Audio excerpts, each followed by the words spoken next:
I think that since 1975, the textile industry has been beset by litany of problems.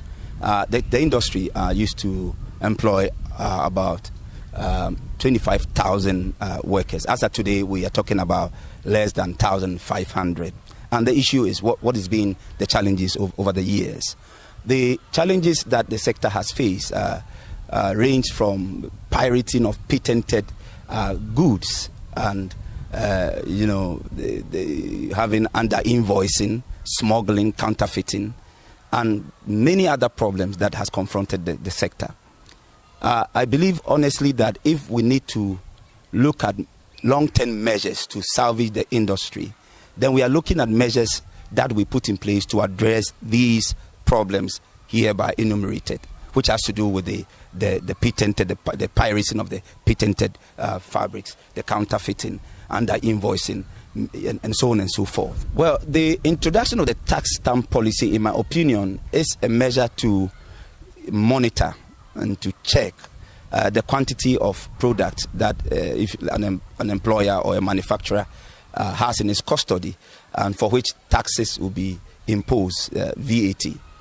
If the budget, as read by the Honorable Minister of Finance, captured rightly that the textile industry is exempted, then our understanding is that the tax stamp shouldn't have any effect.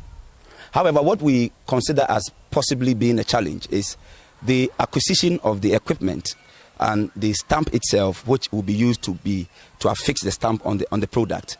What you're looking at is the time and the cost. So you need an employer get more employees.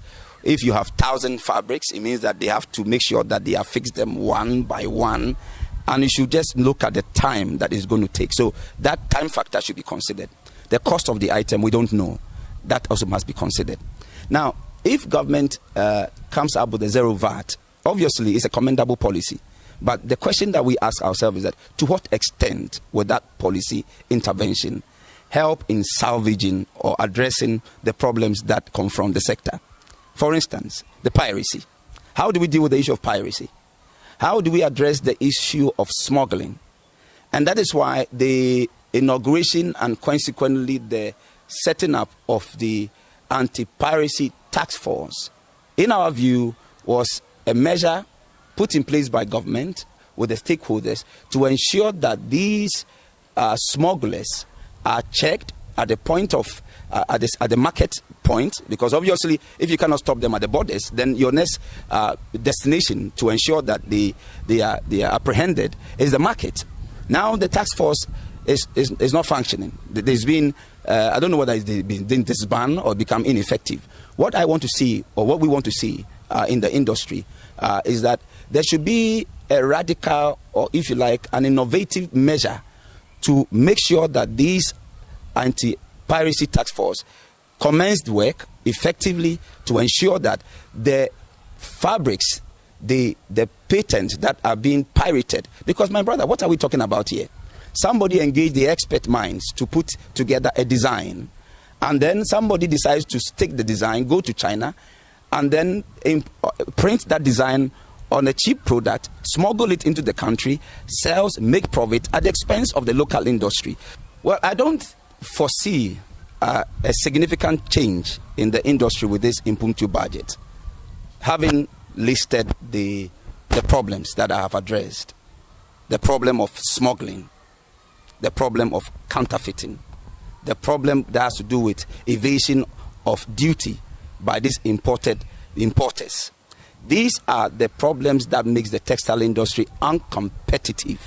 And until we have a policy direction which seeks to address these issues, this VAT policy will not achieve much. My advice to government is that the anti-piracy task force that was put together to check smuggling, counterfeiting, should be revamped to do their work effectively, to ensure that the right things are being done.